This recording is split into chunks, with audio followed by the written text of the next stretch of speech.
सगळ्यात आधी प्रणाली, आपला जो कार्यक्रम आहे जाऊ तिथे खाऊ, माझ्या स्वभावाशी फारच सिमिलर असा आहे. कारण मी अत्यंत फूडी आहे. मी जिथे जाईन तिथलं जे लोकल फूड आहे, तिथलं जे पारंपरिक फूड आहे ते मला खायला फार आवडतं. आणि ऑफकोर्स आत्ता दादरमध्ये आहोत आपण. दादरमध्ये माझी शाळा बालमोहन विद्या मंदिर, माझं शिक्षण दादरमध्ये झालं. त्यामुळे आयुष्याचा एक खूप मोठा काळ मी दादरमध्ये घालवला आहे. आणि काय सांगू दादरबद्दल अगं, म्हणजे आस्वाद हॉटेल असो किंवा सम्राट म्हणून एक सम्राटचा समोसा असा त्यावेळेस फेमस असायचा. आणि अशा अनेक गोष्टी आहेत.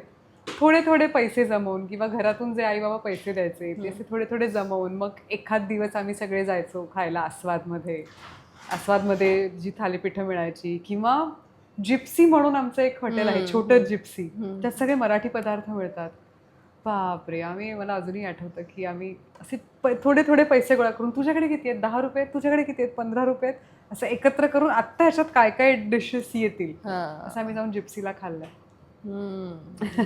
पण दादर म्हटलं की तुला इथले अड्डे कोणते कोणते स्पेशल, म्हणजे शिवाजी पार्क आहे, छत्रपती शिवाजी महाराजांच्या नावाचं जे पार्क आहे ते आपलं सगळ्यांचं एक खास आहे. म्हणजे आजही तिथे मोठमोठ्या सभा लोकांनी पाहिल्या आहेत, मोठमोठ्या लोकांना तिथे पाहिलंय आणि आपण लहानाचे मोठे झालोय.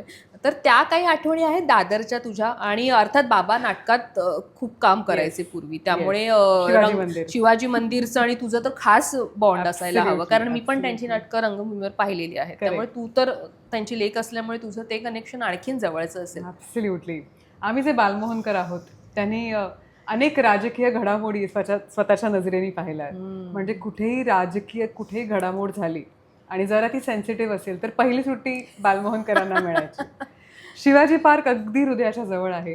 कारण बालमोहन शाळेतला जो खेळाचा तास असायचा, खेळाचा तास म्हणजे काय तर डायरेक्ट शिवाजी पार्क. त्यामुळे एक वेगळं नातं आहे.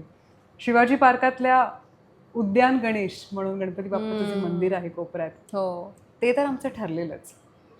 परीक्षा जवळ आली की थोडं लवकर निघून उद्यान गणेशला जाऊन पाया पडून सांगायचं, बाप्पा जास्त मार्क दे प्लीज. तिथपासून तेच नवरात्रामध्ये तिकडे देवीचा उत्सवही खूप मोठा होतो. देवी बसते तिकडे पार्कातली. पार्कातली देवी हा खूप मोठा सण होता आमच्यासाठी. बालमोहन विद्या मंदिरची अजून एक परंपरा आहे की दसरा मेळावा आमच्याकडे होतो. जसा पार्कात एक राजकीय दसरा मेळावा होतो तसा बालमोहन विद्या मंदिरमध्ये जे आधीच्या बॅचेसमधले स्टुडंट आहेत ते विदाऊट इन्व्हिटेशन, शाळा त्यांना बोलवत नाही किंवा असं काही नसतं, पण एक परंपराच झाली आहे की त्या दिवशी भेटायचं रॅन्डम. म्हणजे अगदीच 2006 2005 पास आउट झालेले, 2000 पास आउट झालेले असे बॅचेस येतात, भेटतात. ही अजूनही परंपरा चालू आहे. सो दादरची एक वेगळंच नातं आहे तो. आणि दादरचा समुद्र किनारा आम्ही पाहिला आहे. आज जो नाहीसा झालाय समुद्र, दादर चौपाटी जी आहे ती आम्ही पाहिली आहे अगं. ऍक्च्युअल चौपाटी तेव्हा स्वच्छ असायची का ग? म्हणजे आता तर आम्ही पाहतो तर नसते, तेव्हाही स्वच्छ नव्हती. आपल्याकडे तो सिव्हिक सेन्स अनेक वर्ष नाहीये, पण चौपाटी होती. रस्ता संपला की वाळू सुरू व्हायची. आणि ती कुल्फीवाले माहितीये, ती कुल्फी, हा एक्झॅक्टली कुल्फीवाले, भेळवाले. अस्वच्छ तर नेहमीच असायची, पण आता ती चौपाटीच गायब झाली अगं. तर हे सगळं खूप जवळून पाहिलंय.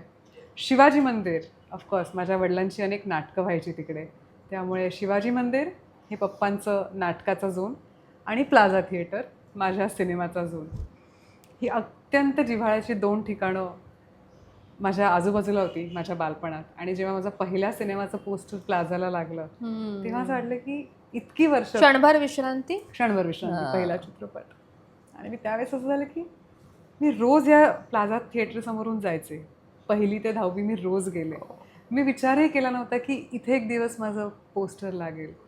आणि यार ते इतकं कमाल फिलिंग होतं.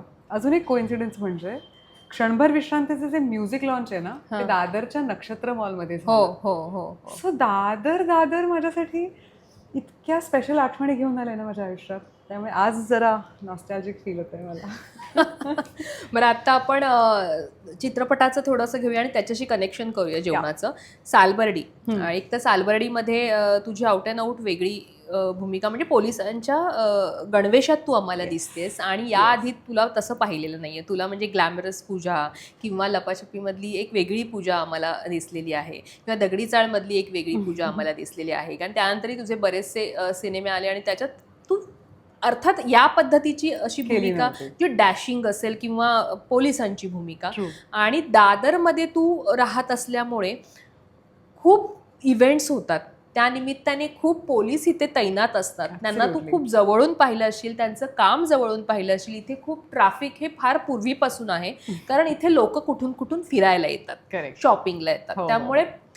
त्यामुळे मला वाटतं तुझं तसंही कनेक्शन एक पोलिसांना पाहून तू, मला वाटतं ते एक वेगळं हे असेल, आणि आत्ता ती भूमिका साकारायला मिळणं, मला तर सांगशील ते कनेक्शन पहिलं सांगशील. So त्याविषयी मला आवडेल की हे तू कसं होतं तुझ्या आधी ते चित्र पोलिसांचं, आणि कट्टू आता ती भूमिका. नाही, तू खूप करेक्ट बोललीस. तुझ्या प्रश्नातच माझं उत्तर आहे. कारण बालमोहन विद्या मंदिर ही शाळा दादरमध्ये असल्यामुळे अनेक राजकीय जे कार्यक्रम आहेत ते आम्ही लहानपणापासून पाहिलेत सर्व बालमोहनकरांनी. त्यावेळेस जो बंदोबस्त असायचा तो किती चोख असायचा हेही आम्ही अत्यंत जवळून पाहिले. शिवसेना भवन अगदी 5 पावलांवर असल्यामुळे तिथेही जे तैनात पोलीस काका असायचे किंवा ज्या व्हॅन्स लागायच्या, इतकं भारदस्त वाटायचं माहिती युनिफॉर्म बघून. शाळा सुटल्यावर ते सगळे पोलीस असायचे, ते अगदी केअरफुल. आता त्यांना माहीत असायचं की शाळा सुटली आहे, सगळी लहान मुलं क्रॉस करतायत, तर ते स्वतः उभे राहायचे, ते गाड्यांना थांबवायचे आणि मुलांना जाऊ द्यायचे. सो हेही पोलीस पाहिलेत मी. दादरसारख्या एरियात दरवर्षी पाऊस झाल्यावर प्रचंड पाणी तुंबतं, आणि 26 जुलैच्या वेळेस जेव्हा पाणी तुंबलं होतं, मला आठवतंय टिळक ब्रिज जो वडाळा आणि दादरच्या मध्ये आहे, सो मी वडाळ्याला राहायचे त्यामुळे आम्ही जायचो. मध्ये जे पाणी तुंबलं होतं आणि ते वर्ष फारच भयावह होतं, थोडं जास्तच पाणी भरलं होतं तिकडे. तेव्हा माझी बहीण लहान होती आणि माझी आई तिला आणायला गेलेली शाळेत, आणि माझा भाऊ पण होता. पण मध्ये एवढं पाणी होतं, पण तेव्हा पोलीस काका होते तिकडे, अनेक पोलीस होते ज्यांनी सुखरूपपणे माझ्या आईला, बहिणीला आणि भावाला तो अख्खा रस्ता पार करून दिला हळूहळू. माझ्या बहिणीला डोक्यावर घेतलेलं त्यांनी, माझ्या भावाला असं घेतलेलं. हेही पोलीस सगळं पाहिलेत मी. सो वर्दीसाठी भीती कधीच नव्हती. इनफॅक्ट पोलिसांची वर्दी बघितली तर लहानपणापासून एक सेन्स ऑफ सिक्युरिटी नेहमी असायची, त्यामुळे मला भारी वाटायचं. आणि आज जेव्हा मी स्वतः ती वर्दी घातली आहे, त्या रिस्पेक्टनीच मी ती परिधान केली आहे. आणि तो कणखरपणा, तो जो सक्षमपणा आहे, तो मी लहानपणापासून इथेच दादरच्याच एरियात पाहिला आहे आजूबाजूला. सो भारी वाटते, भारी फिलिंग आहे. तुमच्या चित्रपटाला एक किनार आहे, म्हणजे भय, थरार, आणि त्या अर्थात प्रत्येक केसमध्ये ती असते, म्हणजे काय त्याच्यामध्ये दडलंय ते हे तुम्हाला उलगडायचं आहे. तू आधी लहानपणापासून किती अशा प्रकारची पुस्तकं वाचायचीस, की एखादी मला वाटतं शेरलॉक होम्सची पुस्तकं वगैरे तू, म्हणजे आपण लहानपणापासून ते एक त्या पुस्तकांविषयी एक हे असतं, आकर्षण असतं. अशी वेगवेगळी पुस्तकं आहेत. मला वाटतं मराठीमध्ये हेमंत साठमांची पण पुस्तकं आहेत ज्याच्यामध्ये अशा पद्धतीच्या कथा असतात, गुन्हेगारी जगताच्या, आणि if I am not wrong Hemant Satham लेखक आहेत त्यांचे. पण अशी वेगवेगळी पुस्तकं आहेत. तर तुला लहानपणी म्हणजे चांदोबा वगैरे ही पुस्तकं वाचायला आवडेल, की ज्याच्यामध्ये खूप असं छान छान कथा असतात, की अशी पुस्तकं जी आपली रेल्वे स्टेशनवर पण मिळायची वगैरे पूर्वी बघ, की ज्याच्यामध्ये अशा थरार कथा आणि असे गुन्हेगारी विश्वाच्या पण कथा असतात. तुझी स्पेसिफिक आवड होती का अशा पद्धतीच्या केसेस उलगडणाऱ्या कथा वाचण्यामध्ये? रहस्यमयी आणि थरारक कथा वाचण्याची आवड मला आत्ता निर्माण झाली, पण शाळेत असताना थँक्स टू बालमोहन विद्या मंदिर मी श्रीमान योगी, ययाती, मृत्युंजय ह्या झोनमधल्या कादंबऱ्या मी फार वाचल्या आहेत. त्यामुळे तो जो एक ऐतिहासिक झोन आहे तो मी बऱ्यापैकी एक्सप्लोअर केलाय, आणि त्या कादंबऱ्या तर बऱ्यापैकी मोठ्या असायच्या त्या. सो भरपूर वेळ लागायचा अभ्यास सांभाळून ती पुस्तकं वाचायला. सो लहानपणी तो झोन, आणि ती भाषा समजून घ्यायला पण, म्हणजे मी आजही ययाती वाचताना एक पान वाचल्यावर मी पुन्हा मागे जाते आणि ते समजून घेते, कारण कळत नाही, पण इतकी छान ती भाषा आहे, आणि अर्थात आपल्या भाषेचा तो ही जड आहे. ती पुस्तकं, तो झोन होता माझा शाळेत असताना. आणि त्याच्यानंतर ऑफकोर्स सायन्स स्टुडंट असल्यामुळे मोठमोठे सायन्सचे बुक्स तर होतेच, पण थरारक आणि सस्पेन्स हॉररचा जॉनर माझा आत्ता डेव्हलप झालाय आफ्टर लपाछपी.